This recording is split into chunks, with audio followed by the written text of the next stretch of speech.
Aunty last तक जरूर देखना, अच्छा लगे तो लाइक रेड वाला पॉट कितने का कर देना प्लीज। सॉरी, पर मैं आपको आंटी की सिंगल से नजर आ रही हूँ। सॉरी बहन जी। अच्छा ये बताओ ये पॉट कितने का है? मुझे नहीं पता। अरे हनी, जरा देख तो इसे, बड़ा एटीट्यूड है इसमें, जैसे कहीं की तोप हो ये। मुझे लगता है तुम दोनों के ना स्क्रू ढीले हो गए हैं, तभी कुछ अनाप शनाप बके जा रहे हो। एक सेकंड पकड़ियो इसे। गवार गई की, तेरी हिम्मत कैसे हमसे इस तरीके से बात करने की?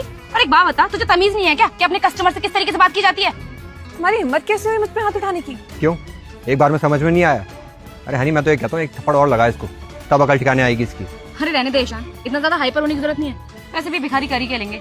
मेरी बात सुन, ये रेड वाला और ये व्हाइट वाला दोनों बता कितने के हैं?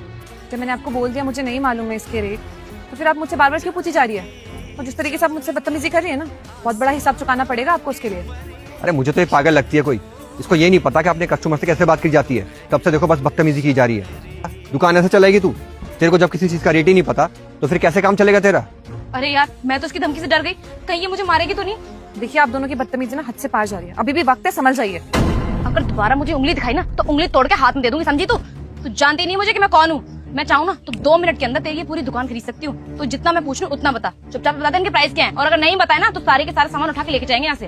एक काम करती हूँ, इसे बहस ही क्यों कर रही हूँ, मैं सारा सामान खुद उठा लेती हूँ। हाथ पीछे, मैंने बोल दिया ना एक बारी में। यहाँ पे इन सबके प्राइस क्या है समझ में नहीं आता है क्या आपको? क्योंकि ये दुकान मेरी नहीं है और ना ही आप पे मेरे को किसी चीज के रेट पता है, और मैं तुम दोनों को किसी चीज पे हाथ भी नहीं लगाने दूंगी। सुबह तो इस दुकान के आगे मुजरा करने के लिए खड़ी है क्या? Excuse me, mind your language. तो हेलो, पहले तो अपनी वर्डिंग्स क्लियर करो। आई बड़ी माइंड योर लैंग्वेज बोलने वाली, आती भी इंग्लिश? तो मुझे मत सिखाओ इंग्लिश बोलना, तुम अपने आप को सिखा लो बहुत कुछ। हमें ना घर का काम करने की कोई जरूरत नहीं है, क्योंकि हम लोग पहले से बहुत अमीर हैं। अच्छा, बहुत अमीर हो तुम लोग? मुझे लगता है जिस स्कूल में तुम पढ़ने गई होगी ना, वहाँ पे तुमने ढंग से पढ़ाई की नहीं है। उस स्कूल वालों ने तुम्हें तमीज सिखाई नहीं है, और तुम्हारे पेरेंट्स ने तुम्हें संस्कार देना भी भूल गए, तभी तुम्हें लोगों से बात करने की तमीज ही नहीं है। हाउ डेयर यू, तेरी हिम्मत कैसी मुझसे इस तरीके से बात करने की? और तू होती कौन है जो मेरी फैमिली के ऊपर जाएगी? आपकी ना बदतमीजी हद से ज्यादा बढ़ती जा रही है।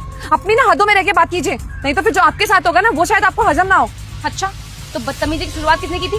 तूने की थी ना बदतमीजी। अगर तू चुपचाप हमें इनके प्राइस बता देती तो हम चले जाते खरीद के यहाँ से, लेकिन नहीं, तुझे तो हम जैसे अमीरों से बहस करनी है। वैसे भी हमारे पास ना इतना ज्यादा पैसा है कि हम चाहे ना तो खड़े खड़े तेरी पूरी नर्सरी खरीद सकते हैं। और तू जानती है हमारे पास कितनी सारी गाड़ियां हैं, कितना बड़ा घर है हमारे पास। अरे बहुत पैसा है, समझी? रुको रुको, मुझे अनदेखा करके जाओगे तो तुम्हारे साथ बेहद बुरा होगा। तुम हमेशा कर्ज में डूबे रहोगे। अगर तुम सब मुझे फॉलो कर लाइक देकर जाओगे तो तुम सबका दुख दूर कर दूंगी।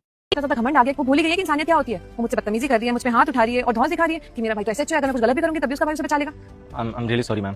भैया आप एक बात बताएंगे मुझे कि कौन है जो आप इसे इतने से मैम किए जा रहे हो? हनी, तुमने ना बहुत बकवास कर ली, बिल्कुल चुप हो जाओ।